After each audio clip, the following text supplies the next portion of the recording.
тутмын мэдээг эхэлж бэлэн боллоо. За студид хөтлөгч Арин зол мэдээллийг танилцуулна.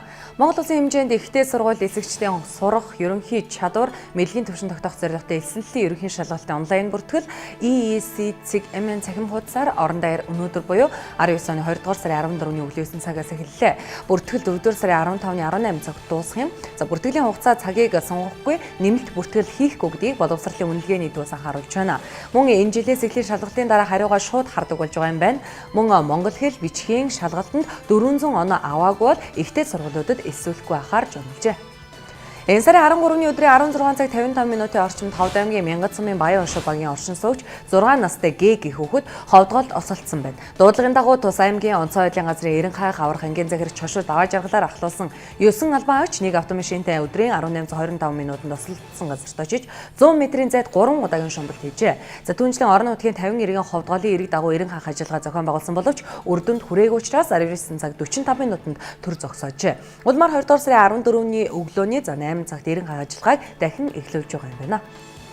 Бэлэг улс гадаад болон дотоодын бүх нийслэлийг 24 цагийн хугацаанд цуцалсан байна. Тус улсын нийслэлийн хөдөлгөөний хяналтын ажилчид ажил хаяг зарласан учраас орон нутгийн цагаар мигмар гарагийн 22 цагаас эхлэн 5 гарагийн залуу гараг хүртэл цэргийн болон хүмүүлийн яаралтай нийслэлээс бусад бүх нийслэлийг цуцалсан байна. Ингэснээр Бэлэг улсын агарын замаар 8000 м-ээс доош ямар ч арилжааны нийслэг нисэх боломжгүй болсон байна. Бэлгийн нийслэгийн хөдөлгөөний хяналтын SKS компани 3 үндсэн албаны ажилчид цалингаа нэмүүлэхийг шаардсан ажил хаяг зарласан нь энэ юм. Тус компани нь өдөрт 3000 жилд 1 сая гаруй агарын хөдөлгөөнийг зохицуулдаг юм. Брюсселийн нисэх онгоцны буудлын төлөөлөгч Наталья Пирард компанийн ажилчдын ажил хаялтын улмаас буух хөөрөх нийт 591 нийслэг цуцлагдаад байгаа. За бид зорчигчдоо манай нисэх буудлыг зорихгүй байхыг бол анхааруулж байгаа. Тус компани удахгүй асуудлаа шийдвэрлэж бүх зүйл хэвэндээ орно гэдэгт найдаж байна гэж ярьсан байна. Кенда байгалийн гэрэл зурагч хамгийн ховор төрөл тооцогдох хар 99-ний гэрэл зургийг хайснаа буулгасан байна. Уэл Берер Лукас хүүхэд байхасаа энэ амтны харахыг хүсдэг байжээ.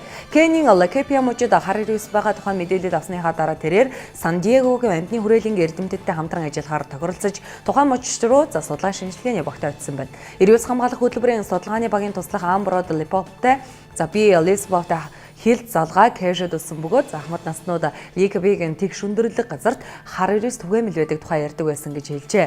Хар 99-ийг камераар харах үнэхээр сонирхолтой байсан бөгөөд тэдний хар толб юуны учрыг хэлдэг. Яагаад энэ үзэгддэг тухай илүү сайн судлах шаардлагатай юм.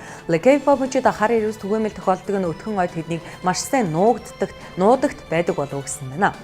Хар 99-ийн бараан тол буюу меланизм нь генийн өөрчлөлтийн үр дүн бөгөөд хит ягааны туяаны тусламжтайгаар тод харагддаг байна. Цаг тутмын мэдээ танилцууллаа. Өргөжлүүлэн цаг агарын мэдээлэл хүлээн авч байна.